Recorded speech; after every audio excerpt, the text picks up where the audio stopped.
suggesting they should go out and woo Liberal Democrats. But why don't we offer cut price for Liberals? Have you voted Liberal? Have you been shortchanged? If you're a Liberal Party member, we'll give you a half rate. What that meeting didn't know was that left-winger John Cruddas, who stood for deputy leader 3 years ago, would announce tonight that he's not standing for leader now. He wants instead to help rebuild and re-energise the party. Mr Cruddas's decision will come as no great surprise to people who follow Labour politics closely. In an article for tomorrow's Guardian, he says he gave the idea serious thought. The role of leader is one of the greatest honours imaginable, he writes, but it is not a bauble to aspire for. It is a duty to fulfil. I do not want to be leader of the Labour Party or subsequently Prime Minister. These require certain qualities I do not possess. So far, only 2 men have said they want to be Labour leader. Both are called Miliband. This morning, David Miliband had what was his second campaign launch, this time in his north-east constituency of South Shields. But really don't misunderstand this.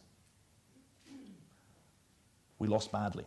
We lost more than 90 seats. We got less than 30% of the vote.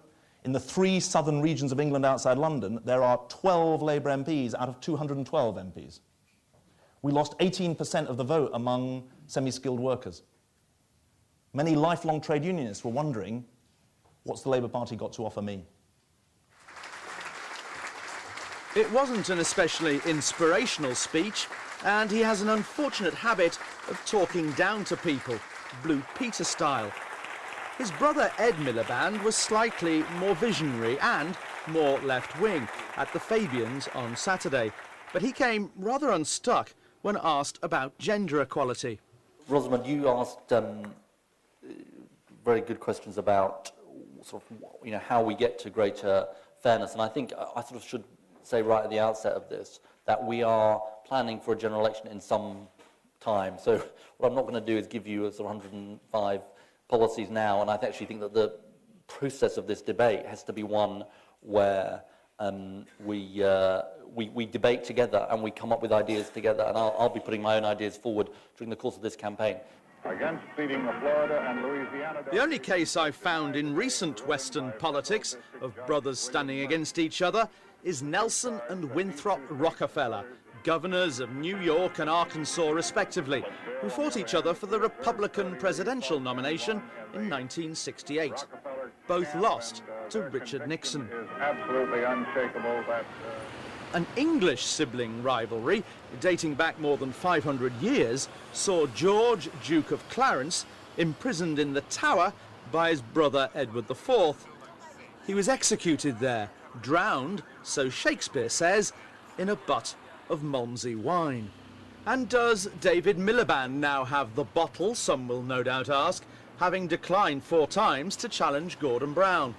This Labour watcher tips brother Ed as the more likely winner. He may not win it on the first ballot, but you can see he's a very smooth supporter. And this is a ballot where you'll have 1/3 of the votes cast by constituency parties, 1/3 by trade unions, and of course the other 1/3 MPs and MEPs. And you've got very few enemies. It's rather remarkable in politics. Whether that's smiling and being nice and sitting down having a cup of tea and a biscuit with lots of people will get you the crown in the end, well, we'll see. But it's not doing him any harm at the moment. He seems to be the candidate nobody dislikes. He wants to cut. Away from the Milibands, eyes are on Ed Balls. There were some doubts whether he could get the 33 nominations needed from MPs, but that should now be easier without Cruddas.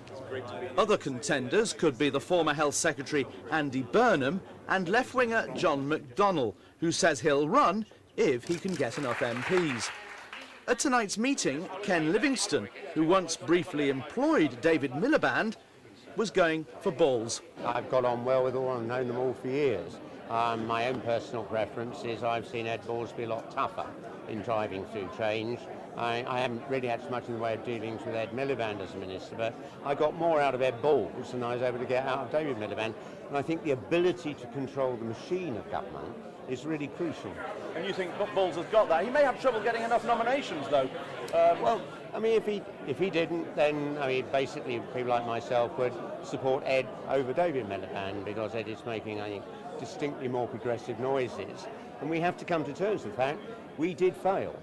Much depends on the timetable drawn up by Labour's National Executive tomorrow. A quick campaign ending in July would probably favour front-runner David Miliband. A longer campaign ending this autumn might let others overtake him. Well, Michael's here now. How's the race shaping up? Well, I think the National Executive's decision tomorrow is a pretty important factor.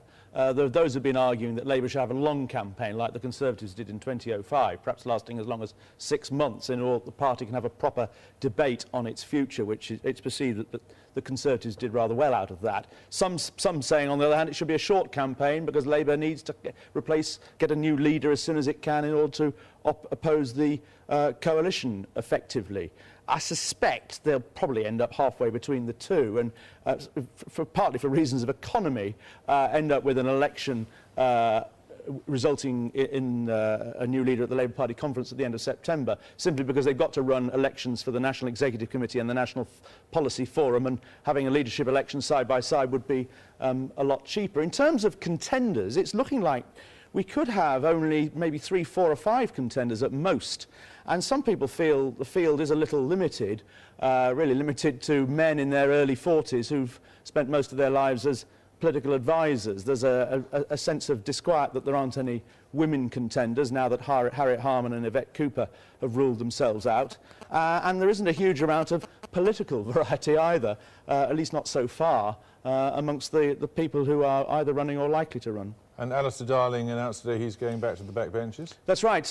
He said that when the new shadow cabinet is elected, which will, I imagine, follow the new leadership result, he'll stand down. He's now shadow chancellor, one of only 3 people to have served in the Labour cabinet through the 13 years, the other 2 being Gordon Brown and Jack Straw.